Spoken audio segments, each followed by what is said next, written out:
We love getting your questions, so we want you to keep them coming via Facebook, Twitter, and on our webpage. Who knows, we might just answer your question here in the studio audience next. Welcome back to the Daily Helpline. We're joined here today with Justine and Tracy Gold. And before the break, Justine was talking to us about the difficulty of trying to overcome an 8-year battle with her eating disorder. And this does need to be a wake-up call, because yes, I know there's some things that you want. I mean, you want a husband? You want a family? Of course I do. Want a career? All those things require you to be here. And it's important to hear what Tracy said, because eating disorders have the highest mortality rate of any mental illness. It's a very serious condition. There's a lot of people that have it. 1.5 million people in the United States that deal with bulimia alone. So you're not alone. And I know you've tried some stuff. You've tried to get help in the past, and one of the things you mentioned is that you just weren't that committed to it then. So why? Why wasn't I committed to it? Fear. Scared of having to deal with like the traumas in my past, and then also being scared of gaining weight and just having that, just the loss of control of everything. But it's not a step-by-step recovery. It really isn't. It's really about exploring your feelings. It really is about understanding yourself, because the bulimia is just a symptom. It's not there's no guidebook. If there was, it'd be so easy to recover. You know? Yeah. And if it was that simple, you would have done it already. Right. And even today, I don't think that you could do it by yourself. I don't think so No, either. I agree. So what do you think your answer is? I don't know. No, I think you might. I Dig deep for a minute and tell us, what is it that you need to give up? Now, I agree you don't know how to get there, but I think you know. And here's what I don't want, because you do seem pretty savvy. I was one of those too. I was pretty therapy savvy. And so that makes us what they would call resistant clients, but you never know it, because we're slick enough to be 2 steps in front of a lot of therapists, right? And so usually the best way to do that is just to comply.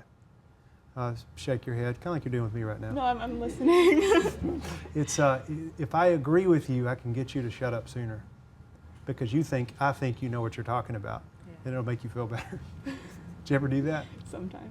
Sometimes. Do you ever still do that? Probably.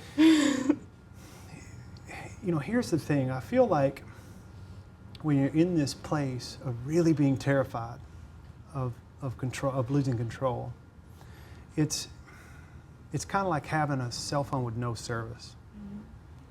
You're just frustrated all the time because you can't get a signal, you can't get online, you can't get connected, and the only thing you can really do with it is play games. And today the games have got to stop, because there's some personal responsibility in this for you too. And you've been doing this long enough. What happened to you at 12 should not have happened to you. It was not fair for that little girl to lose her mom at that age, and then to have to raise herself in some ways. That's what happened to you. Now we get to see what you're going to do with it. Because I believe if we can get you on the other side of this eating disorder, I think there's a really bright future for you. I hope so. I really hope so. We know so. We know so. And there's somebody I want to, who's a really dear friend of mine, because it was, we were thinking about what is it we could do to help you. Of course, we all agree professional support is going to be needed. And we want to really surround you with some resources. But I was kind of hoping that this was the case, and you've presented it that way. I think if we put you right in a traditional therapeutic lane, you've been there. You know what to do with it. I want to get you with somebody who really knows what you're dealing with.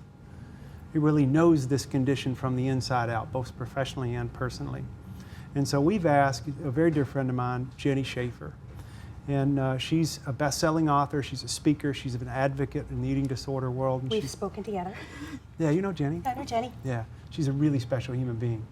And she's hard to get a hold of. A lot of people want to talk to her because a lot of people that struggle have read her books. She wrote a bestseller called Life Without Ed, and it's how one woman overcame her eating disorder and began to live life again. It's really powerful. She's offered to get you all of her material and then also spend some focus sessions with you as a mentor and a coach to get you on the right track.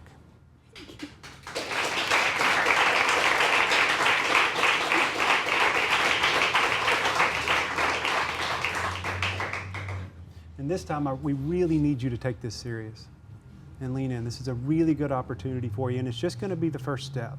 Today was a big step because I don't know what you guys saw, but I didn't see you shut down. No, you were open. I saw you open up, and that was really brave. Showed up. And that's what I see as your strength, Yeah. is when you show us your heart, and you did it today. Thank you so Good much. job. Thank you so much. We thank you so much for being here and sharing your story, Justine. Okay. Baby steps. We'll be right back with more right after this. Coming up. I started going by the name Mary Carey when I got started in the adult industry. Who do you want to be? Do you want to be Mary Ellen or do you want to be Mary Carey?